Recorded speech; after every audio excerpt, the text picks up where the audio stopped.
ಅನಿಸುತ್ತೆ. ನಾನು ಎಲ್ಲ ಕಷ್ಟನೂ ನನ್ನ ಅತ್ತೆಗೆ ಹೇಳ್ಕೊತೀನಿ. ನಂಗೆ ಸಿಕ್ಕಿರೋದು ಪುಣ್ಯ. ಎಷ್ಟು ಜನ ನನ್ನ ಸೂರ್ಯನ ದೂರ ಮಾಡಬೇಕು ಅಂತ ಅವರೇ ಗೊತ್ತಾ. ಕೆಲವ್ರು ಹೇಳ್ತಾರೆ ಬಿಟ್ಬಿಟ್ಟು ಬಂದ್ಬಿಡು ಬಂದ್ಬಿಟ್ರೆ ಉಣ್ಣಿಸ್ತೀರಾ.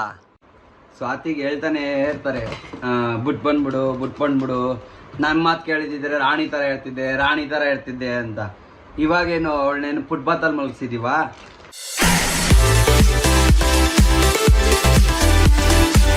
Welcome back to my channel. ಯಾರೆಲ್ಲ ಮುದ್ದು ಚಾನಲ್ ನೋಡ್ತಾ ಇದ್ರು ದಯವಿಟ್ಟು ಲೈಕ್ ಶೇರ್ ಹಾಗೂ ಸಬ್ಸ್ಕ್ರೈಬ್ ಮಾಡೋದಂತೂ ಮರಿಬೇಡಿ. ಇವತ್ತಿನ ವ್ಲಾಗ್ ಏನಪ್ಪ ಅಂದರೆ ನಮ್ಮ ಲೈಫ್ ಸ್ಟೋರಿನ ಈ ಬ್ಲಾಗಲ್ಲಿ ಹೇಳೋಣ ಅಂತ ಅಂದ್ಕೊಂಡಿದ್ದೀನಿ. ನನ್ನ ಲೈಫ್ ಸ್ಟೋರಿ ಇವಾಗ ಪ್ರೆಸೆಂಟ್ ಏನು ನಡೀತಿದೆಯೋ ಅದನ್ನು ಹೇಳೋಣ ಅಂತ ಅಂದ್ಕೊಂಡಿದ್ದೀನಿ. ಫಸ್ಟ್ ಮೈ ಮುಂದೆ ತೋರಿಸ್ತೀನಿ ನಾನು. ನೋಡಿ ಗೈಸ್, ಮಹಿಮಾ ಏನು ಮಾಡ್ತಿದ್ದಾಳೆ ನೋಡಿ. ಏನ್ ಮಾಡ್ತಿದ್ಯಾ ಮಹಿಮಾ? ಸೇಮ್ ನೀನು. ಯಾಕೆ ಅನ್ನು ಏನ್ ಮಹಿಮಾ ಯಾವಾಗ್ಲೂ ನೋಡು ಆಟ ಆಡ್ತಾನೆ ಇರ್ತೀಯ ನೀರಲ್ಲಿ. ಹೇಳು ಏನ್ ಮಾಡ್ತಾ ಇದೀಯಾ? ಜೀವ ಕತ್ತಿದ್ಯಾ? ಏನು ಅನ್ಸಲ್ಲ? ಚಳಿ ಅಂತ ಇಲ್ವಾ? ಚಳಿ ಇಲ್ವಾ? ಯಾಕೆ ಚಳಿ ಇಲ್ವಾ ನಿಂಗೆ? ಇವಾಗ ನಾನು ನಿಮ್ಗೆಲ್ರಿಗೂ ಹೇಳಿದ್ದೀನಿ, ಇವತ್ತು ನನ್ನ ಲೈಫ್ ಸ್ಟೋರಿನ ಇವತ್ತು ನಿಮ್ಮ ಹತ್ರ ಶೇರ್ ಮಾಡ್ತಿದ್ದೀನಿ ಅಂತ. ಏನು ಲೈಫ್ ಸ್ಟೋರಿ ಅವ್ರದ್ದು ಏನು ಕೇಳೋಣ ಅಂತ ಯಾರೇನಾರು ಅಂದ್ಕೊಳ್ಳಿ, ನಂಗೆ ಪರವಾಗಿಲ್ಲ, ಬೇಜಾರಿಲ್ಲ. ಏನಪ್ಪ ನಮ್ಮ ಲೈಫ್ ಸ್ಟೋರಿ ಅಂದರೆ, ಫಸ್ಟು ಒಂದಿನ ನಾನು ವಿಡಿಯೋ ಮಾಡಿ ಹಾಕಿದ್ದೆ. ಏನು ವಿಡಿಯೋ ಸುರಿಯೋದು? ನಾನು ಹತ್ಕೊಂಡಿಲ್ಲ, ಒಂದು ವಿಡಿಯೋ ಮಾಡಿದ್ನಲ್ಲ ಫ್ಯಾಮಿಲಿ ಬಗ್ಗೆ. ಹೇಳು, ಯಾರು ಏನು ಸಪೋರ್ಟ್ ಮಾಡಲ್ಲ ಅಂತ. ಸೇಮ್ ಸಿಚುವೇಶನ್ ಗೈಸ್, ಯಾರು ಕೂಡ ನಮಗೆ ಸಪೋರ್ಟ್ ಮಾಡಲ್ಲ. ಹಿಂಗೆ ಮೊನ್ನೆ ನಾವು ಟ್ರಿಪ್ಗೆ ಹೋಗ್ಬೇಕು ಅಂತ ಅಂದ್ಕೊಂಡಿರ್ತೀವಿ, ನಾನು ಸೂರ್ಯ ನನ್ನ ಫ್ರೆಂಡ್ಸ್ ಎಲ್ಲ. ನಮ್ಮ ಮನೇಲಿರೋರೆ ಯಾರು ನಮ್ಮನ್ನ ಸಹಿಸ್ಕೋತಿಲ್ಲ. ನನಗೆ ಒಂದೊಂದು ಸರಿ ಎಷ್ಟು ಕೋಪ ಬರುತ್ತೆ ಅಷ್ಟು ಆಗುತ್ತೆ ಗೊತ್ತಾ. ಏನೋ ಲೈಫಲ್ಲಿ ಒಬ್ರನ್ನ ಮದುವೆ ಆಗಿದ್ದೀನಿ ಹೇಳ್ಸೋದಾಗಿರ್ಬೋದು, ಏನೇ ಆಗಿರ್ಬೋದು, ಫ್ಯಾಮಿಲಿಯವರೇ ಆ ಥರ ಮಾಡಿದ್ರೆ ನಮ್ಮ ಲೈಫ್ ಹೆಂಗಾಗುತ್ತೆ ಅಲ್ವಾ. ಇದೇ ಥರ ಡೈಲಿ ಪ್ರಾಬ್ಲಮ್ ಆಗ್ತಾನೆ ಇರುತ್ತೆ. ಅದಕ್ಕೆ ನಾವು ತಲೆ ಕೆಡ್ಸ್ಕೊಂಡು ಕುತ್ಕೊಂಡ್ರೆ ಜೀವನನೇ ನಡೆಯಲ್ವಂತೆ. ಅದಕ್ಕೆ ನಾನು ತಲೆನೇ ಕೆಡ್ಸ್ಕೊಳ್ಳಲ್ಲ. ಇನ್ನೊಂದು ಏನು ಹೇಳ್ಬೇಕಪ್ಪ ಅಂತ ಹೇಳಿದ್ರೆ, ಎಷ್ಟೊಂದು ದಿನದಿಂದ ಟ್ರಿಪ್ಗೆ ಹೋಗ್ಬೇಕು ಅಂತ ಅನ್ಕೋತಾ ಇದ್ವಿ. ಆವಾಗ ನನಗಾಗಿರ್ಬೋದು ಮೈಮುಂಗಾಗಿರ್ಬೋದು ತುಂಬಾ ಹುಷಾರು ತಪ್ಪೋದು.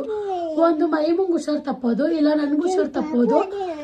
ಸೂರಿಗಂತೂ ಯಾವುದೇ ಬಿಸ್ನೆಸ್ ಮಾಡೋಕ್ಕೋದ್ರೂ ಕೈ ಬಾಯಿ ಹತ್ತುತ್ತಿರ್ಲಿಲ್ಲ. ಈ ಟೈಮಲ್ಲಿ ಏನು ಮಾಡೋದು ಲೈಫೇ ಸಾಕು. ನಿಜ ಗೈಸ್, ನನಗಂತೂ ಈ ಲೈಫೇ ಸಾಕು ಅಂತ ಅನಿಸ್ಬಿಡುತ್ತೆ ಒಂದೊಂದ್ಸರಿ. ನಾನು ರಾಘವೇಂದ್ರ ನಂಬಿರೋದಕ್ಕೆ ನಾನು ಇಷ್ಟು ದಿನ ಏನೋ ಇದ್ದೀನಿ ಅಂತ ಅನ್ಕೋತಾ ಇದ್ದೀನಿ. ಯಾವಾಗಲೂ ಅಷ್ಟೇ ಮೈಮುಂಗ್ ಹುಷಾರು ತಪ್ತಿತ್ತು, ನನಗೆ ತಪ್ತಿತ್ತು, ನನ್ನ ಕೈಲಿ ಇರೋದಕ್ಕೆ ಆಗ್ತಿರೋ ಫುಲ್ಲು ಟೆನ್ಷನ್ನು. ಸೂರಿಗೂ ಅಷ್ಟೇ ಕೈ ಬಾಯಿ ಹತ್ತುತ್ತಿರ್ಲಿಲ್ಲ, ಏನಪ್ಪ ಮಾಡೋದು ಅಂತ ಅನ್ಕೊತಾನೇ ಇದ್ವಿ. ಒಂದು ಬಿಸ್ನೆಸ್ ಮಾಡ್ಬೇಕಂದ್ರೂ ನಮ್ಮ ಕೈಲಿ ಆಗ್ತಾ ಇರಲಿಲ್ಲ. ಇನ್ನೊಂದು ಮೈಮುಂಗ್ ಹುಷಾರಿರ್ತಿರ್ಲಿಲ್ಲ. ಏನು ಯಾವಾಗಲೂ ಇದನ್ನೇ ಹೇಳ್ತಾ ಇದ್ದಾಳೆ ಅಂತ ಯೋಚನೆ ಮಾಡ್ತೀವಿ. ಇಷ್ಟೊಂದು ಪ್ರಾಬ್ಲಮ್ನ ಫೇಸ್ ಮಾಡೋದು ಹೆಣ್ಮಕ್ಳಿಗೆ ಎಷ್ಟು ಕಷ್ಟ. ಒಂದು ತಾಯಿ ಬೆಲೆ ಏನು ಅನ್ನೋದು ನನಗೆ ಇವತ್ತು ಈ ಕ್ಷಣಕ್ಕೆ ನನಗೆ ಗೊತ್ತಾಗ್ತಾ ಇದೆ. ನಾನು ಇಷ್ಟು ದೊಡ್ಡೋಳಾದ್ಮೇಲೆ ಎಷ್ಟು ಕಷ್ಟ ಮನೆ ತರೋದಾಗಿರ್ಬೋದು, ಒಂದು ಪಾಪು ಆದಮೇಲೆ ಮೈಮೂನ ನೋಡ್ಕೊಳ್ಳೋದಾಗಿರ್ಬೋದು, ಎಷ್ಟು ಕಷ್ಟ ಅಂದರೆ ಲೈಫಲ್ಲಿ ನನಗೆ ಇವಾಗೆಲ್ಲ ಗೊತ್ತಾಗ್ತಾ ಇದೆ. ನನಗೆ ಇಷ್ಟೊಂದು ಪ್ರಾಬ್ಲಮ್ನ ಫೇಸ್ ಮಾಡ್ತಿದ್ದೆ. ನಾನು ಸೂರ್ಯಗೆ ಹೇಳಿದೆ ಒಂದಿನ, ಸೂರ್ಯ ಸಾಕು ಕಣೋ ನನಗೆ ಈ ಜೀವನ, ನನಗಿರೋದಕ್ಕೆ ಇಷ್ಟ ಆಗ್ತಿಲ್ಲ, ಹಂಗೆ ಹಿಂಗೆ ಅಂತ ನಾನು ಹೇಳ್ತಾ ಇರ್ಬೇಕಾರೆ ಸೂರ್ಯ ಅಂದ, ನೀನು ಯಾಕೆ ಅಸ್ಟ್ರೋಟಾಕ್ ಆ್ಯಪಲ್ಲಿ ನೀನು ಒಂದ್ಸಲಿ ನಿನ್ನ ಬಗ್ಗೆ ಕೇಳಬಾರ್ದು ಅಂತ ಅಂದ. ಅದನ್ನೆಲ್ಲ ಹೆಂಗೆ ನಂಬೋದು? ನಂಗೆ ಅದೆಲ್ಲ ನಂಬೋದಕ್ಕೆ ಇಷ್ಟನೂ ಇಲ್ಲ ಅದೆಲ್ಲ ಅಂತಂದಾಗ, ಇಲ್ಲ ಅಸ್ಟ್ರೋಟಾಕ್ ಆ್ಯಪು ಇದು ಟ್ರಸ್ಟೆಡ್ ಆ್ಯಪ್ ಆಗಿರುತ್ತೆ ಕಣೆ, ಇದರಲ್ಲಿ ಜಸ್ಟ್ ನಿನ್ನ ನೇಮು ಮತ್ತಿಗೆ ನಿನ್ನ ಡೇಟ್ ಆಫ್ ಬರ್ತ್ ಹೇಳು ಅಂತ. ಸರಿ ಅಂದ್ಬಿಟ್ಟು ನಾನು ಅಸ್ಟ್ರೋಟಾಕ್ ಆ್ಯಪ್ನ ಡೌನ್ಲೋಡ್ ಮಾಡಿ ನನ್ನ ಡೇಟು ನನ್ನ ಟೈಮ್ ಅಸ್ಟ್ರೋಟಾಕ್ ಆ್ಯಪ್ನ ಡೌನ್ಲೋಡ್ ಮಾಡಿದೆ. ಡೌನ್ಲೋಡ್ ಮಾಡಾದ್ಮೇಲೆ ಅದರಲ್ಲಿ ನನ್ನ ನೇಮು ಮತ್ತಿಗೆ ನಾನು ಹುಟ್ಟಿದ ದಿನಾನ ಹೇಳ್ದೆ. ನನಗೆ ಗೀತಾಜಿ ಅನ್ನೋರು ಒಬ್ಬರು ನನಗೆ ಸಿಕ್ಕಿದ್ರು. ಅವ್ರಿಗೆ ನಾನು ಬರೀ ನೇಮು ಮತ್ತಿಗೆ ಡೇಟ್ ಆಫ್ ಬರ್ತ್ ಅಷ್ಟೇ ಹೇಳಿದ್ದು ಗೈಸ್. ನನ್ನ ಪ್ರಾಬ್ಲಮ್ನ ಪ್ರತಿಯೊಂದೂ ಅವರು ಕರೆಕ್ಟಾಗಿ ಹೇಳಿದ್ರು. ನನಗೆ ಎಷ್ಟು ಶಾಕ್ ಆಯಿತು ಗೊತ್ತಾ. ಇಷ್ಟೊಂದು ನಿಜ ಅಸ್ಟ್ರೋಟಾಕಲ್ಲಿ ನಡೀತಿದ್ಯಾ, ಇದೆಲ್ಲ ನಿಜನಾ ಅಂತ. ನಿಜವಾಗ್ಲೂ ರಾಘವೇಂದ್ರನ ಮೇಲೆ ಆಣೆಗೂ ಅದನ್ನು ನಾನು ನಂಬಿದೆ. ತುಂಬಾ ನನ್ನ ಲೈಫ್ ಚೇಂಜ್ ಆಯಿತು. ಅವ್ರು ನನಗೆ ಈ ಥರ ಗೈಡ್ ಮಾಡಿದ್ರು, ಈ ಥರ ಎಲ್ಲ ಮಾಡು, ಪೂಜೆ ಮಾಡು, ಹಿಂಗೆ ಮಾಡು ಅಂತೆಲ್ಲ ಹೇಳಿದಾಗ ಅವ್ರು ಹೇಳಿದ ಪ್ರೋಸೆಸ್ನೆಲ್ಲ ನಾನು ಫಾಲೋ ಅಪ್ ಮಾಡಿದ್ಮೇಲೆ ನನ್ನ ಲೈಫ್ ಇವಾಗ ಎಷ್ಟು ಖುಷಿಯಾಗಿದ್ದೀನಿ ಗೊತ್ತಾ. ನಿಜ ನನಗೆ ಅವ್ರು ಹೇಳಿದ ಮಾತಾಗಿರ್ಬೋದು, ಅವ್ರು ನನಗೆ ಒಂದೊಂದು ಪ್ರೋಸೆಸ್ಸು ಹೇಳ್ಕೊಟ್ಟಿರೋದಾಗಿರ್ಬೋದು, ಎಲ್ಲನೂ ಕೂಡ ನನಗೆ ಇಷ್ಟು ದಿನ ತುಂಬಾ ಯೂಸ್ ಆಗಿದೆ ಅಂತ ಹೇಳೋದಕ್ಕೆ ಇಷ್ಟಪಡ್ತೀನಿ. ಇವಾಗ ನನ್ನ ಲೈಫ್ ತುಂಬಾ ಚೆನ್ನಾಗಿದೆ. ನಿಮಗೂ ಈ ಥರ ಪ್ರಾಬ್ಲಮ್ ಫೇಸ್ ಮಾಡ್ತಿದ್ರೆ ಅಸ್ಟ್ರೋಟಾಕ್ ಆ್ಯಪ್ನ ಒಂದ್ಸರಿ ಡೌನ್ಲೋಡ್ ಮಾಡಿ ಯೂಸ್ ಮಾಡಿ. ನೀನೇನು ಹೇಳ್ತೀಯ ಸೂರ್ಯ ಇದಕ್ಕೆ? ಅದೇ ಅವರು ಕಾಂಟ್ಯಾಕ್ಟ್ ಮಾಡಿದಾಗಿಂದ ಪರವಾಗಿಲ್ಲ ಲೈಫು. ಮೈಮಂಗೂ ಅಷ್ಟೇ ಅವಾಗವಾಗ ಹುಷಾರು ತಪ್ಪೋದೆಲ್ಲ ನಿಲ್ತು. ನನಗೂ ಅಷ್ಟೇ. ಇವಾಗ ತುಂಬ ಜನ ನೀವೇ ಹೇಳ್ತೀರಾ, ಅಕ್ಕ ದಪ್ಪ ಆಗ್ಬಿಟ್ಟಿದ್ದೀರಾ, ಚೆನ್ನಾಗಿ ಕಾಣಿಸ್ತಿದ್ದೀರಾ ಅಂತೆಲ್ಲ ಹೇಳ್ತಾ ಇರ್ತೀರಾ. ಇದೆ, ನಾನು ಯಾವಾಗಲೂ ಜೀವನದಲ್ಲಿ ಯೋಚನೆ ಮಾಡೋದನ್ನ ಬಿಡಬೇಕು. ಇನ್ನೊಂದು, ಎಷ್ಟೇ ಜನ ನಮ್ಮನ್ನ ಎದುರಿಸಿದ್ರು, ಎಷ್ಟೇ ಲೈಫಲ್ಲಿ ಕಷ್ಟ ಬಂದರೂ ನಾವೇ ಅದನ್ನು ಅನುಸರಿಸ್ಕೊಂಡು ಹೋಗ್ಬೇಕು. ಲೈಫ್ ಇಷ್ಟೇನಾ ಅಂತ ಅಂದ್ಕೊಳ್ಳೋದಕ್ಕೆ ಹೋಗ್ಬಾರ್ದು. ನಮ್ಮ ಲೈಫ್ ತುಂಬಾ ಇದೆ. ರೋಡಲ್ಲಿ ಭಿಕ್ಷೆ ಬೇಡೋರ್ಗಿಂತಲೇ ನಮ್ಮ ಲೈಫ್ ಏನು ಕೆಟ್ಟದಲ್ಲ. ಪಾಪ ಊಟ ಇಲ್ಲದೆ ನಿಂತಿರ್ತಾರೆ ರೋಡಲ್ಲಿ, ಅದೆಲ್ಲ ನೋಡಿದ್ರೆ ಅದರಲ್ಲಿ ನಾವು ಅರ್ಧನೂ ಅಲ್ಲ ಅಂತ ಅನಿಸುತ್ತೆ ಅಲ್ವಾ. ಈ ಲೈಫ್ನ ಲೀಡ್ ಮಾಡ್ಕೊಂಡು ಹೋಗಬೇಕು. ನಿಮಗೂ ಏನಾದ್ರು ಇದೇ ಥರ ಪ್ರಾಬ್ಲಮ್ಸ್ ಇದ್ದರೆ ಅಸ್ಟ್ರೋಟಾಕ್ನ ಒಂದು ಸರಿ ಯೂಸ್ ಮಾಡಿ. ನೀವೇ ನನಗೆ ಕಮೆಂಟ್ ಮಾಡ್ತೀರಾ, ಅಕ್ಕ ನಿಜ ಯೂಸ್ ಆಯಿತು ಅಂತ. ಇವಾಗ ನಾನು ಇಷ್ಟು ಹೇಳಿರೋದ್ರಲ್ಲಿ ನಿಮ್ಗೆ ಏನಾದ್ರು ಬೇಜಾರಾಗಿದ್ದರೆ ಸಾರಿ. ನನ್ನ ಲೈಫ್ ಈ ಥರ ನಡೀತಿದೆ ಅಷ್ಟೇ. ಒಂದೊಂದು ಸರಿ ಕಣ್ಣೀರು ಹಾಕ್ತೀನಿ. ನನಗೆ ತುಂಬಾ ಬೇಜಾರಾದಾಗ ನಾನು ಒಂದೇ ದೇವ್ರನ್ನ ನಂಬೋದು, ರಾಘವೇಂದ್ರ. ನನಗೆ ಎಷ್ಟೇ ಕಷ್ಟ ಆಗಿರ್ಬೋದು, ಫ್ರೆಂಡ್ಸ್ನ ನಂಬದೆ ಎಲ್ಲದರಲ್ಲೂ ಮೋಸ ಹೋಗಿದ್ರೆ ನಾನು ಎಲ್ಲನೂ ಹೇಳ್ಕೊಳ್ಳೋದು ರಾಘವೇಂದ್ರಂಗೆ ಒಬ್ಬನಿಗೆ. ದೇವರೇ ನನಗೆ ಈ ಥರ ಕಷ್ಟ ಆಗ್ತಿದೆ, ನನ್ನ ಲೈಫಲ್ಲಿ ಈ ಥರ ಆಗ್ತಿದೆ ಅಂತ ನಾನು ಹೇಳ್ಕೊಳ್ಳೋದೆ ರಾಘವೇಂದ್ರ ಸ್ವಾಮಿನ ಒಂದನೇ. ಇಷ್ಟು ದಿನ ನಂಬಿರೋದಕ್ಕೆ ಕೈ ಹಿಡ್ದಿದ್ದಾರೆ ಅಂತಲೇ ಹೇಳ್ಬೋದು. ಸೊ ನೆಕ್ಸ್ಟು ಇದ್ರಲ್ಲಿ ನಾನು ಏನೇ ಬೇಜಾರಾಗಿ ಮಾತಾಡಿದ್ರು ಸಾರಿ, ಯಾರು ಕೂಡ ಬೇಜಾರು ಮಾಡ್ಕೋಬೇಡಿ. ನೆಕ್ಸ್ಟ್ ವ್ಲಾಗ್ನ ತೋರಿಸ್ತೀನಿ. ಇವತ್ತೊಂದು ದಿನ ಹೇಗಿರುತ್ತೆ ಏನೋ ಅನ್ನೋದನ್ನ ಬನ್ನಿ ಹೋಗೋಣ. ಅಸ್ಟ್ರೋಟಾಕ್ ಅನ್ನೋ ಆ್ಯಪ್ ಲಿಂಕ್ನ ನಾನು ಡಿಸ್ಕ್ರಿಪ್ಷನಲ್ಲಿ ಹಾಕಿರ್ತೀನಿ. ನಿಮಗೆ ಬೇಕಿದ್ರೆ ಡೌನ್ಲೋಡ್ ಮಾಡ್ಕೊಳ್ಳಿ. ಬೆಸ್ಟ್ ಪಾರ್ಟ್ ಏನಪ್ಪ ಅಂತ ಹೇಳಿದ್ರೆ ಫಸ್ಟ್ ಚಾಟ್ ಕಂಪ್ಲೀಟ್ಲಿ ಫ್ರೀ ಆಗಿರುತ್ತೆ. 2 ಗಂಟೆ ಆಯಿತು, ಇನ್ನು ನಾಷ್ಟನೂ ಕೂಡ ಮಾಡಿಲ್ಲ, ಸುಸ್ತಾಗ್ತಿದೆ. ಇಷ್ಟು ಬಟ್ಟೆ ಎಲ್ಲ ಒಗ್ದಿದ್ದೀನಿ. ಮೈಮ ನೋಡಿ ಎಷ್ಟು ಗಲೀಜು ಮಾಡ್ತಾಳಂದರೆ ಅಷ್ಟು ಗಲೀಜು ಮಾಡ್ತಾಳೆ. ಟೈಮ್ ಇಷ್ಟ ಆಗಿದ್ರು ಇನ್ನೂ ಟಿಫನ್ ಮಾಡಿಲ್ಲ, ಏನೂ ಮಾಡಿಲ್ಲ. ಇವಳು ತೀಟೆ ಇದೆಲ್ಲ ಕ್ಲೀನ್ ಮಾಡಿ ಮನೆಯೆಲ್ಲ ಕ್ಲೀನ್ ಮಾಡಿದ್ದೀನಿ. ಬಟ್ಟೆ ಒಣೆಯೋಕ್ಕೆ ಹೋಗೋಣ. ಡೈಲಿ ಲೈಫ್ ಇದೇ ಆಗೋಗ್ಬಿಡುತ್ತೆ. ಬನ್ನಿ ಬಟ್ಟೆ ಒಣೆಯಾಕ್ಬಿಟ್ಟು ಇವತ್ತಿನ ದಿನ ಅಷ್ಟೇ. ಸೂರ್ಯ ಇವಾಗ ವೀಡಿಯೋಸ್ ಎಲ್ಲ ಎಡಿಟ್ ಮಾಡಬೇಕು, ಹಾಗೆ ಪಾಪುನೂ ಕೂಡ ನೋಡ್ಕೋಬೇಕು. ಗೈಸ್ ಫೈನಲ್ ಆಗಿ ಇವಾಗ 2 ಗಂಟೆ ಆಗ್ತಿದೆ. ನನಗೊಂದು ಪ್ರಮೋಷನ್ ವೀಡಿಯೋ ಇದೆ 4 o'clockಗೆ. ಸೊ ಟಿಫನ್ನ ತೊಗೊಬಂದಿದ್ದಾನೆ, ಪೂರಿ ಮತ್ತಿಗೆ. ಇದು ಮೈಮಂಗೆ ಓಟ್ಸು. ಮೈಮಮ್ಮ ಓಟ್ಸ್ ಇಷ್ಟನಾ ನಿಂಗೆ? ಹಪ್ಪಳ ಇಷ್ಟನಾ? ತಿನ್ನು. ಹೇಳು ಸೂರ್ಯ, ಮತ್ತೆ ಇನ್ನೇನು ಸಮಾಚಾರ, ನಿಮ್ಮ ಲೈಫ್ ಸ್ಟೋರಿ ಹೇಳು. ನಿಮ್ದು ಹೇಳ್ಬೇಕು ಸ್ವಾತಿ, ನಿಮ್ಮದೇ ಪಂಗ್ಳಿಸ್ಕೊಂಡಿರೋದು. ಏನಾಗೈತೆ? ನಿಮ್ಮದೇ ಎಲ್ಲ ಪ್ರಾಬ್ಲಮ್ ಇರೋದು, ನೀನು ಹೇಳಬೇಕು. ಎಲ್ಲದಕ್ಕೂ ನಾವೇನೇ ಒಂದು ಮಾಡಿದ್ರು ಎಲ್ಲದಕ್ಕೂ ಕಲ್ಲು ಹಾಕೋರು ಇರ್ತಾರೆ, ಎಲ್ಲೇ ಅವರು ತಿಕ್ಕವರ್ಕೊಳ್ಳೋರು ಇರ್ತಾರೆ. ನಾವೇನು ಮಾಡೋದ? ನೀನು ಎಲ್ಲದಕ್ಕೂ ಅಳ್ಕೊಂಡು ಕುತ್ಕೋತೀಯ. ನಿನ್ಗೆ ಹೇಳ್ಬೇಕು, ನೀನು ಹೇಳು. ಏನಕ್ಕೆ ಏನು ಗೊತ್ತಾ, ನನ್ನ ಇವತ್ತಿನವರೆಗೂ ನನ್ನ ಲೈಫಲ್ಲಿ ಗೈಸ್ ನನಗೊಂದು ಮಾತು ಅಂದ್ಬಿಟ್ರೆ ನಾನು ಸಹಿಸ್ಕೊಳ್ಳಲ್ಲ. ಫ್ರೆಂಡ್ಸ್ ಆಗಿರ್ಬೋದು, ನನ್ನ ಫ್ಯಾಮಿಲಿ ಆಗಿರ್ಬೋದು, ಯಾರೇ ಹೇಳಿದ್ರು ನಾನು ಆ ಮಾತನ್ನ ತಗೊಳಕ್ಕೆ ಇಷ್ಟ ಇಲ್ಲ. ನಾನು ತಪ್ಪೇ ಮಾಡಿರಲ್ಲ, ಆದರೂ ನಾವು ಚೆನ್ನಾಗಿದ್ದೀವಿ ಅಂದರೆ ಸಹಿಸ್ಕೊಳ್ಳೋಕ್ಕೆ ಫ್ಯಾಮಿಲಿಯವ್ರಿಗೆ ಆಗಲ್ವಾ ಅನಿಸ್ಬಿಡುತ್ತೆ. ನಿಜ 2 ದಿನದಿಂದ ನನಗೆ ನೆಮ್ಮದಿ ಅನ್ನೋದೇ ಇಲ್ಲ ಗೈಸ್. ಯಾರು ಮಾತಾಡ್ಬಿಟ್ರೆ ಅದೇ ಕೊರಗ್ತಾ ಇರ್ತೀನಿ. ನನಗೆ ನಮ್ಮ ಮನೆಯವರೇ ಮಾತಾಡಿದಾಗ ಒಂದು ನೆಮ್ಮದಿ ಅನ್ನೋದೇ ಇಲ್ಲ ಲೈಫಲ್ಲಿ. ಎಂತಕ್ಕೆ ಯಾವಾಗಲೂ ಈ ಥರ ಅಂದ್ಬಿಡ್ತಾರೆ, ಈ ಥರ ಮಾಡ್ಬಿಟ್ಟು ನಾವು ಎಷ್ಟೇ ಬೆಳೆದ್ರು ಸಹಿಸ್ಕೊಳ್ಳೋರೆ ಮನೆಯವ್ರಾಗಿಲ್ಲ ಅಂದರೆ ನಾನು ಇನ್ಮೇಲಿಂದ ಕುಗ್ಗಲ್ಲ. ನಾನು ಸ್ಟ್ರಾಂಗ್ ಆಗಿರ್ತೀನಿ. ಯಾಕಂದರೆ ನನಗೆ ಏನೇ ಒಂದು, ಇವಾಗ ಸೂರ್ಯ ಏನು ಹೇಳ್ತಾನೆ ಗೊತ್ತಾ, ನೀನು ಯಾರನ್ನೂ ಹಚ್ಕೋಬೇಡ, ನಿನ್ನ ಕೈಲಿ ಇರೋಕ್ಕಾಗಲ್ಲ. ಅವ್ರನ್ನ ಹಚ್ಕೊಂಡು ಅವ್ರು ಬಿಟ್ಟೋಯ್ತವ್ರೆ ಅಂದರೆ ನೀನು ಸಹಿಸ್ಕೊಳ್ಳೋ. ಅದಕ್ಕೆ ಗೈಸ್ ಲೈಫಲ್ಲಿ ನನ್ನ ಫ್ರೆಂಡ್ಸ್ ಆಗಿರ್ಬೋದು, ಫ್ಯಾಮಿಲಿ ಆಗಿರ್ಬೋದು, ನನ್ನ ಗಂಡ ಆಗಿರ್ಬೋದು, ನಾನು ಯಾರನ್ನೂ ಹಚ್ಕೊಳಕ್ಕೆ ಹೋಗಲ್ಲ ಲೈಫಲ್ಲಿ. ಅಷ್ಟು ನಾನು ಹಚ್ಕೊಂಡ್ರೆ ಒಂದ್ಸರಿ ಅವ್ರನ್ನ ಬಿಡೋದಕ್ಕೂ ಕೆಲವ್ರಿಗೆ ಎಷ್ಟೊಂದು ಜನ ಇವಾಗ ಏನು ಗೊತ್ತಾ, ಮೋಸ ಮಾಡೋರಿಗೆ ಕಾಲ ಗೈಸ್. ನಿಯತ್ತಾಗಿರ್ತಾರಲ್ಲ ಅಂತವ್ರ ಕಾಲನೇ ಇಲ್ಲ. ಎಷ್ಟು ಜನ ನನ್ನ ಸೂರ್ಯನು ದೂರ ಮಾಡಬೇಕು ಅಂತವ್ರೆ ಗೊತ್ತಾ. ನನ್ನ ಜೀವ ಹೋದ್ರು ತುಂಬಾ ಹತ್ರದವ್ರೆ. ಇನ್ನೊಂದು ಏನು ಗೊತ್ತಾ ಗೈಸ್, ನನ್ನ ಜೀವ ಹೋದ್ರೂ ನಾನು ಒಂದು ಕೆಟ್ಟ ಕೆಲಸ ಮಾಡೋದಕ್ಕಂತೂ ನಾನು ಇಳಿಯಲ್ಲ. ಇನ್ನೊಂದು ನನ್ನ ಗಂಡನ ಬಿಟ್ಕೊಡೋಕ್ಕಂತೂ ನನ್ನ ಕೈಲಿ ಆಗಲ್ಲ. ನಾವು ಎಷ್ಟೇ ಜಗಳ ಆಡಲಿ, ಏನೇ ಆಗಲಿ, ನಾವು ಎಷ್ಟೊಂದು ಸರಿ ಜಗಳ ಆಡಿದಾಗ ನನ್ನ ಅತ್ತೆಗೆ ಕೂಡ ನಾನು ಹೇಳಿದ್ದೀನಿ, ನಾನು ಸೂರ್ಯನ ಬಿಟ್ಬಿಡ್ತೀನಮ್ಮ. ನಮ್ಮ ಅತ್ತೆ ಇವತ್ತಿನವರೆಗೂ ನಮ್ಮ ಅತ್ತೆ ಹೇಳಿರೋದು ಒಂದೇ ಮಾತು, ನಿಮ್ಮ ಮನಸ್ಸಲ್ಲಿ ಏನು ಅನ್ಸುತ್ತೋ ಅದನ್ನ ಮಾಡಿ. ನಮ್ಮ ಅತ್ತೆನೂ ಇದಕ್ಕೆ ಎಂಟ್ರಿನೇ ಆಗಿಲ್ಲ ಗೈಸ್. ಇವಾಗ ಜಗಳ ಆಡ್ತೀರಾ ನಾಳೆ ಒಂದಾಯ್ತೀರಾ ಅಂತ ನಮ್ಮ ಅತ್ತೆಗೆ ಗೊತ್ತಾಗ್ಬಿಟ್ಟು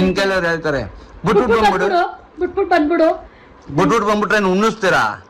ಹೆಂಗ್ ಅನ್ಸುತ್ತೆ ಗೊತ್ತಾ ಗೈಸ್ ಜೀವನ. ನಾನು ಒಂದು ಕಷ್ಟ ಅಂತ ಯಾರಿಗೂ ಹೇಳ್ಕೊಳ್ಳೋದಕ್ಕೆ ಯಾರೂ ಇಲ್ಲ ಅಂತ ಅದೊಂದು ನನಗೆ ಅನಿಸುತ್ತೆ. ನಾನು ಎಲ್ಲ ಕಷ್ಟನೂ ನನ್ನ ಅತ್ತೆಗೆ ಹೇಳ್ಕೊತೀನಿ. ನಂಗೆ ಸಿಕ್ಕಿರೋದು ಪುಣ್ಯ. ಯಾರು ಏನಾರು ಅನ್ಕೋಬೋದು, ಏನಪ್ಪ ಅವ್ರ ಅತ್ತೆನೇ ಹೊಗ್ಳುತ್ತಾಳೆ, ಅವ್ರೇನೋ ಒಂದಿಷ್ಟು ಮಾಡ್ಬಿಟ್ಟವ್ರಂದ್ರೆ ಅವ್ರನ್ನೇ ಬಿಟ್ಕೊಡಲ್ಲ ಅಂತ. ಹೌದು, ನಾನು ರಾಘವೇಂದ್ರನ್ನ ಬಿಟ್ಟು ಹೇಳ್ತೀನಿ. ನನ್ನ ಜೀವನದಲ್ಲಿ ನನಗೆ ಎಷ್ಟೇ ಕಷ್ಟ ಆಗಿದ್ರು ನಾನು ನಮ್ಮ ಅತ್ತೆಗೆ ಒಬ್ರಿಗೆ ಹೇಳೋದು, ಅಮ್ಮ ಈ ಥರ ಆಯಿತಮ್ಮ, ಈ ಥರ ಆಗುತ್ತಮ್ಮ ಅಂತ. ಅದು ಬಿಟ್ಟರೆ ನನ್ನ ಫ್ರೆಂಡ್ಸ್ ಇಬ್ಬರು ಇದ್ದಾರೆ, ಅವ್ರಿಗೆ ಹೇಳ್ಕೊತೀನಿ ಅಷ್ಟೇ. ಅದು ಅವ್ರು ಇವಾಗ ಹತ್ರ ಆಗಿರೋದಕ್ಕೆ ಅವ್ರಿಗೆ ಹೇಳ್ಕೊತೀನಿ. ನಿಂಗೆ ಎಷ್ಟು ಬೇಜಾರಾಗುತ್ತೆ. ನನ್ನ ಗಂಡನ ಹತ್ರನೂ ಹೇಳ್ಕೊಳ್ಳಲ್ಲ ಗೈಸ್, ಅವನೆಲ್ಲಿ ನೊಂದೋಯ್ತಾನೋ ಅಂತ. ಹೆಂಗೆ ಅನಿಸುತ್ತೆ ಲೈಫು ಅಂದರೆ ತುಂಬಾ ಬೇಜಾರಾಗ್ಬಿಟ್ಟೈತೆ. ಲೈಫಲ್ಲಿ ಬದುಕೋದೇ ಬೇಡ ಅನಿಸ್ಬಿಟ್ಟೈತೆ. ನನ್ನ ಮಗಳಿಗೋಸ್ಕರ ನಾನು ಬದುಕಬೇಕು, ನನಗೋಸ್ಕರ ನನ್ನ ಗಂಡ ಅತ್ತೆ ಇದ್ದಾರೆ, ನನಗೆ ಇವರಿಬ್ಬರೇ ಇರೋದು ಅಂತ ಅನಿಸುತ್ತೆ. ಧೈರ್ಯ ಹೇಳೋದಕ್ಕೆ ಯಾರೂ ಇರಲ್ಲ, ಮಾತಾಡೋಕ್ಕೆ ಮಾತಿಲ್ಲ ಗೈಸ್. 2 ದಿನದಿಂದ ನನಗೆ ನೆಮ್ಮದಿ ಇರೋದೇ ಇಲ್ಲ. ಆಮೇಲೆ ಇವಾಗ ಮನೆ ಬೇರೆ ಖಾಲಿ ಮಾಡ್ಬೇಕಲ್ಲ ಸತಿ. ನಮ್ಮ ಅತ್ತೆ ಒಂದೇ ಮಾತು ಹೇಳಿದೆ ಗೈಸ್, ಅಮ್ಮ ನಂಗೆ ಇಲ್ಲಿ ಇರೋದಕ್ಕೆ ಆಗ್ತಿಲ್ಲ ಅಂತ. ಮತ್ತೆ ಒಂದೇ ಮಾತು ಹೇಳಿದ್ದು, ಪರವಾಗಿಲ್ಲ ಬೇರೆ ಮನೆ ಮಾಡೋಣ ಅಂತಲೇ ಹೇಳಿದ್ರು. ನಾನು ಎಲ್ಲದಕ್ಕೂ ಎಂತಕ್ಕೆ ನಮ್ಮ ಅತ್ತೆ ಹೊಗ್ಳುತ್ತಿದ್ದೀನಿ. ಯಾರು ಏನಾರು ಅಂದ್ಕೊಳ್ಳಿ, ನಮ್ಮ ಅತ್ತೆ ನನಗೆ ಸ್ಟ್ರಾಂಗ್ ಆಗಿದ್ದಾರೆ. ನಾನು ಎಷ್ಟೇ ಕಷ್ಟ ಆದರೂ ಅವ್ರ ಹತ್ರ ಹೇಳ್ಕೊತೀನಿ. ನನಗೆ ನನ್ನ ಅತ್ತೆ ಅಂತ ಹೇಳೋದಕ್ಕಿಂತ ಮುಂಚೆ ಅವ್ರು ನನ್ನ ಫ್ರೆಂಡು. ನನಗೆ ರಾಘವೇಂದ್ರ ನನ್ನ ಅತ್ತೆ ರೂಪದಲ್ಲಿ ಬಂದಿದ್ದಾನೆ ಅಂತ ಎಷ್ಟೊಂದು ಸರಿ ಅನ್ಕೋತೀನಿ. ಅದು ದೇವ್ರನ್ನೂ ಬೇಡ್ತೀನಿ ಗೈಸ್, ಇವತ್ತಿನವರೆಗೂ ನನಗೆ ಕೈ ಬಿಟ್ಟಿಲ್ಲ. ನಾನು ಎಷ್ಟೇ ಆದರೂ ನಾನು ಸ್ಟ್ರಾಂಗ್ ಆಗಿರ್ತೀನಿ. ನೀವೆಲ್ಲ ಸಪೋರ್ಟ್ ಮಾಡ್ತಿದ್ದೀರಲ್ಲ ಅಷ್ಟೇ ಸಾಕು. ಈ ವ್ಲಾಗ್ ನಿಮ್ಗೆ ಎಲ್ರಿಗೂ ಇಷ್ಟ ಆಗಿದೆ ಅಂತ ಅನ್ಕೋತೀನಿ. ನನಗೆ ಧೈರ್ಯ ತುಂಬಕ್ಕೆ ನೀವಿದ್ದೀರಾ. ನಾನು ಎಷ್ಟು ಬಿದ್ದರೂ ನಾನು ಸ್ಟ್ರಾಂಗ್ ಆಗಿರೋದಕ್ಕೆ ನೀವಿದ್ದೀರಾ. ನನ್ನ ಫ್ಯಾಮಿಲಿ ಇದ್ದಾರೆ ಅಂತ ಅನ್ಕೋತೀನಿ. ಹೇಳೋದಕ್ಕಾಗ್ತಿಲ್ಲ, ಕಣ್ಣಲ್ಲಿ ನೀರು ಬರ್ತಿದೆ. ಸೂರ್ಯನ ಕೇಳೋಣ. ಹೇಳು ಸೂರ್ಯ. ಏನು ಹೇಳಿ ಹೇಳು. ಎಷ್ಟೊಂದು ಜನ ಹೇಳೋರೆ. ನೀರು ಕೊಡಪ್ಪ.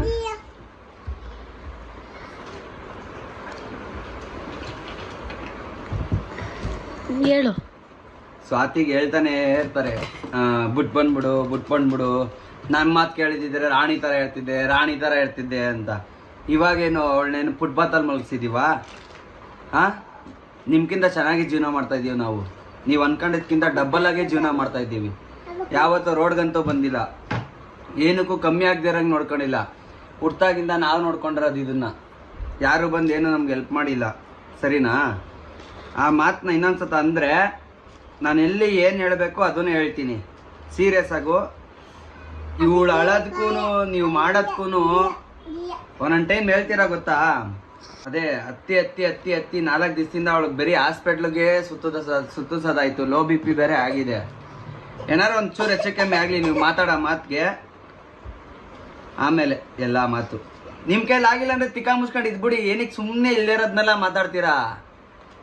ಸುಮ್ಮನೆ ಇದ್ಬಿಡ್ಬೇಕು. ಇಲ್ಲೇ ಬೇರೆ ಅನ್ಕೋತಾರೆ ಯಾರೋ ಫ್ರೆಂಡ್ಸಿಂದ ಹಂಗೆ ಅಂತ. ಯಾವ ಫ್ರೆಂಡ್ಸಿಂದನೂ ಇಲ್ಲ. ಇನ್ನೊಂದು ಮಾತು, ತುಂಬ ಜನ ನನಗೆ ಕ್ವಶನ್ ಕೇಳೋದು ಏನಂದರೆ, ಅಕ್ಕ ನೀವು ಇಷ್ಟು ಫೇಮಸ್ ಆಗಿದ್ದೀರಾ, ಎಂತಕ್ಕೆ ಬೇರೆಯವ್ರ ಜೊತೆ ಎಲ್ಲ ಬೆರೆಯಲ್ಲ ಅಂತ. ಯಾರೇನೋ ಬೇಜಾರು ಮಾಡ್ಕೊಳ್ಳಿ, ನಾನು ಯಾರ ಜೊತೆನೂ ಸೇರಲ್ಲ, ಹೋಗಲ್ಲ. ನನಗೆ ಬೇಕಾಗಿರೋ ನನ್ನ ಫ್ಯಾಮಿಲಿ ಅಷ್ಟೇ. ನನಗೆ ನನ್ನ ಫ್ಯಾಮಿಲಿಯಿಂದ ತೊಂದರೆ ಆಗ್ತಿರೋದು ನನಗೆ ಯಾವ ಫ್ರೆಂಡ್ಸಿಂದನೂ ಅಲ್ಲ. ನಾನು ಯಾವ ಫ್ರೆಂಡ್ಸ್ನೂ ಮಾಡೋದಕ್ಕೂ ಹೋಗಲ್ಲ. ನನಗೆ ಯಾವ ಫ್ರೆಂಡ್ಸ್ ಸವಾಸನೂ ಬೇಕಾಗಿಲ್ಲ. ನಾವು ನೆಮ್ಮದಿಯಾಗಿದ್ದೀವಿ, ಹಿಂಗಿದ್ರೇ ಸಾಕು. ನನ್ನ ಫ್ರೆಂಡ್ಸ್ ಅಂತ ಇಷ್ಟು ವರ್ಷ ನಂಬಿರೋದೇ ಸೂರಿ ಫ್ರೆಂಡ್ಸು. ಅವರೇ ನನ್ನ ಗೋಲ್ಡಪ್ಪ. ಯಾರೇನಾರು ಅಂದ್ಕೊಳ್ಳಿ, ಅವ್ರು ಎಷ್ಟು ಸ್ಟ್ರಾಂಗಾಗಿ ನನ್ನ ಜೊತೆ ಇದ್ದಾರೆ ಅಂತ ನನಗೆ ಮಾತ್ರ ಗೊತ್ತು. ಎಷ್ಟೇ ಕಷ್ಟ ಆದರೂ ಅವ್ರು ನನ್ನ ಬಿಟ್ಕೊಡಲ್ಲ. ಆಮೇಲೆ ಅವರೇ ನನ್ನ ಚೆನ್ನಾಗೆ ನಾವು ನಿಜ ಹೇಳಬೇಕು ಅಂದರೆ 1 ವೀಕಲ್ಲಿ 2 ಡೇಸ್ ನಾವು ಪಾರ್ಟಿ ಮಾಡ್ತೀವಿ ಮನೇಲಿ. ಎಷ್ಟು ಖುಷಿಯಾಗಿರ್ತೀವಿ ಗೊತ್ತಾ. ನನಗೆ ಸೂರಿ ಫ್ರೆಂಡ್ಸ್ ಸಿಕ್ಕಿರೋದು ತುಂಬಾ ಖುಷಿ. ಅವರೆಲ್ಲರಿಗೂ ಥ್ಯಾಂಕ್ಸ್ ಹೇಳೋದಕ್ಕೆ ಇಷ್ಟಪಡ್ತೀನಿ. ಕೊನೆಗಂಟ ನನ್ನ ಜೊತೆ ಇದೇ ಥರನೇ ಇರ್ರಿ. ಎಷ್ಟೇ ಜಗಳ ಆಗಿರಲಿ, ಏನೇ ಆಗಿರಲಿ, ಏನೂ ಕೂಡ ಮನ್ಸಿಗೆ ಹಾಕೋಬೇಡಿ. ಸೂರ್ಯ ಏನಾರು ಒಂದು ಮಾತಾಡಿದ್ರು ಅದಕ್ಕೆ ನಾನು ಸಾರಿ ಕೇಳ್ತೀನಿ. ಕೊನೆಗಂಟ ಇದೇ ಥರ ಇರ್ರಿ. ನನಗೆ ಫ್ಯಾಮಿಲಿ ಆಗಿಲ್ಲ, ನನಗೆ ಫ್ಯಾಮಿಲಿ ಅಂತಲೂ ಯಾರೂ ಸ್ಟ್ರಾಂಗ್ ಆಗಿಲ್ಲ. ನನಗೆ ಸೂರಿ ಫ್ರೆಂಡ್ಸೇ ಸ್ಟ್ರಾಂಗ್ ಆಗಿರೋದು. ಅವ್ರಿಗೆಲ್ಲ ಥ್ಯಾಂಕ್ಸ್ ಹೇಳೋದಕ್ಕೆ ಇಷ್ಟಪಡ್ತೀನಿ. ಇದಕ್ಕೂ ಆಮೇಲೆ ಹೇಳ್ತಾರೆ ಸ್ವತಿ ಅವರೇ ಅಲ್ವಾ ಇರೋದು, ಅವ್ರ ಜೊತೆನೇ ಹೋಗಿ ಅವ್ರ ಜೊತೆನೇ ಇದು ಮಾಡಿ ಇರ್ತೀನಿ. ನನಗೆ ನಾನು ಇಷ್ಟು ವರ್ಷನೇ ನಾನು ಸೂರ್ಯ ಇಬ್ಬರೇ ಜೀವನ ಮಾಡಿದ್ದೀವಿ. ನನ್ನ ಅತ್ತೆ ನನ್ನ ಜೊತೆ ಇದ್ದಾರೆ. ನಮ್ಮ ಅತ್ತೆನೂ ಗೈಸ್ ಇವತ್ತಿನವರೆಗೂ ನನ್ನ ಫ್ರೆಂಡ್ಸ್ ಬಗ್ಗೆ ಆಗಿರ್ಬೋದು ಇವ್ರ ಜೊತೆ ಸೇರ್ಬೇಡ ಅವ್ರ ಜೊತೆ ಸೇರ್ಬೇಡ ಅಂತಾನೆ ಹೇಳಿಲ್ಲ. ನಮ್ಮ ಅತ್ತೆ ಹೇಳೋದು ನೀನು ಎಷ್ಟಲ್ಲಿ ಇರ್ಬೇಕು ಅಷ್ಟಲ್ಲಿ ಇಟ್ಕೋ, ಜಾಸ್ತಿ ಹಚ್ಕೊಳಕ್ ಹೋಗ್ಬೇಡ ಅಂತ ಮಾತ್ರ ಹೇಳಿರೋದು. ನನ್ನ ಹಸ್ಬೆಂಡು ಕೂಡ ಅಷ್ಟೇ.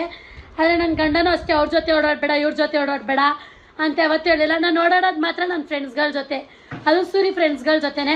ನನ್ನ ಫ್ಯಾಮಿಲಿ ಆಗಿರ್ಬೋದು ನನ್ನ ರಿಲೇಷನ್ ಆಗಿರ್ಬೋದು ಏನಾರು ಅಂದ್ಕೊಳ್ಳಿ, ನಾನು ಅದಕ್ಕೆ ತಲೆನೇ ಕೆಡ್ಸ್ಕೊಳ್ಳಲ್ಲ.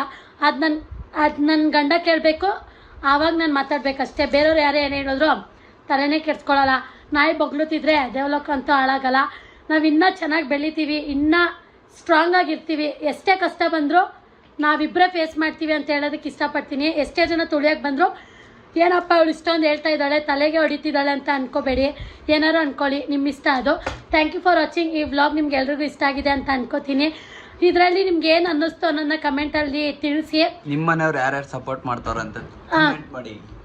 Thank you for watching. Love you all. Bye.